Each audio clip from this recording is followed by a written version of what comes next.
ভুঁড়ি বা বট পছন্দ করে না এরকম মানুষ খুঁজে পাওয়া মুশকিল। আসসালামু আলাইকুম, শাকিস কিচেন অ্যান্ড ব্লগসে সবাইকে স্বাগতম। চলে এলাম নতুন একটি রেসিপি নিয়ে। আজ আপনাদের সাথে শেয়ার করব ভুঁড়ি বা বট খুব সহজে কী করে রান্না করা যায়। চলুন দেখে নিই এই বট বা ভুঁড়ি রান্না করতে কী কী লাগছে।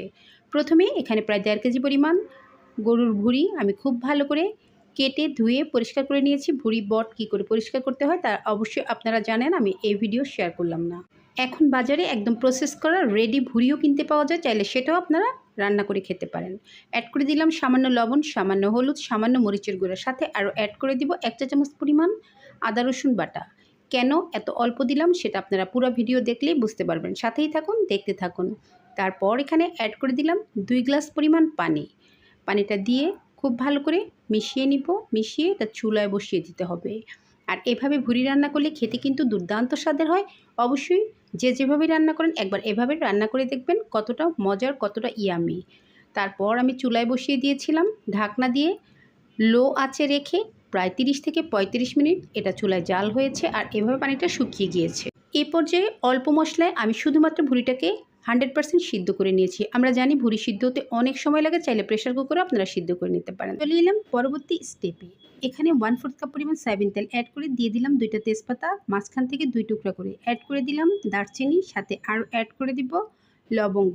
তারপর এখানে অ্যাড করে দিব 4-5টা এলাচ।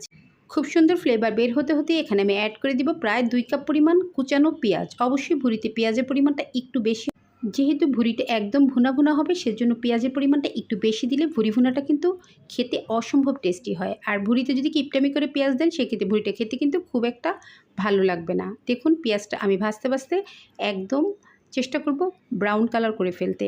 চাইলে আপনি এখানে আস্ত রসুনের কোয়াটাও অ্যাড করতে পারেন, এতেও খেতে অসম্ভব টেস্টি হয়। দেখুন পেঁয়াজটা আস্তে আস্তে মিডিয়াম আঁচে থেকেই খুব সুন্দর কালার চলে আসবে। তবে পেঁয়াজে কালার আনতে আগে যদি লবণ অ্যাড করে দেন সেক্ষেত্রে খুব তাড়াতাড়ি কালার চলে আসবে। পেঁয়াজটা ঠিক যখন এরকম রং ধরতে শুরু হবে ঠিক তখন এখানে আমি মশলাগুলো অ্যাড করে দিব। প্রথমে 1 টেবিল চামচ পরিমাণ হলুদের গুঁড়া অ্যাড করে দিলাম, 1 টেবিল চামচ পরিমাণ লাল মরিচের গুঁড়া, 1 টেবিল চামচ পরিমাণ জিরা গুঁড়া, 1 টেবিল চামচ পরিমাণ ধনিয়া গুঁড়া। ব্যাস সবগুলো গুঁড়া মশলা দেওয়া হয়ে গেল। তারপর এখানে অ্যাড করে দিব 1 টেবিল চামচ পরিমাণ আদা রসুন বাটা। লবণটা অবশ্যই বুঝে অ্যাড করবেন, যেহেতু ভুঁড়িতেও লবণ ছিল। সামান্য একটু পানি দিয়ে মশলাটাকে খুব ভালো করে কষিয়ে নিতে হবে।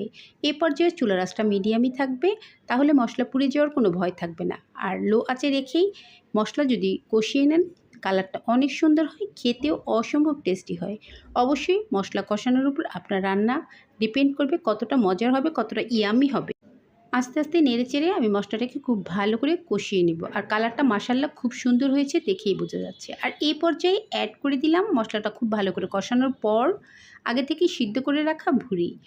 আর এভাবে ভুঁড়ি রান্না করলে মশলার ফ্লেভার এবং টেস্ট সব কিছু আপনি একদম অথেন্টিক পাবেন। যদি আগে থেকেই মশলা কষিয়ে ভুঁড়ি রান্না করি, যেহেতু ভুঁড়ি রান্না করতে অনেক সময় লাগে, সেক্ষেত্রে কিন্তু মশলার ফ্লেভার কিংবা কোনো কিছুই থাকে না, কালারটাও নষ্ট হয়ে যায়। তাই আগে থেকেই ভুঁড়িটা খুব ভালো করে সিদ্ধ করে অল্প মশলায় এভাবে ভুনা করলে খেতেও টেস্টি হয়, দেখতেও কিন্তু অনেক সুন্দর হয়।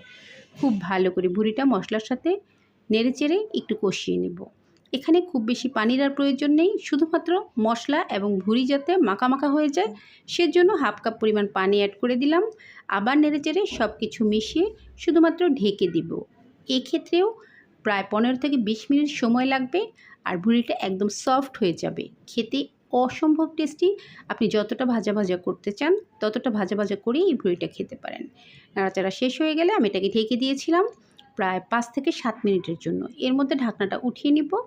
আমি অনবরত নেড়েচেড়েই এখন ভুঁড়িটা একদম ভুনা ভুনা করব। এক্সট্রা যে বড় বড় মশলাগুলো ছিল সেগুলো উঠিয়ে ফেলে দিলাম।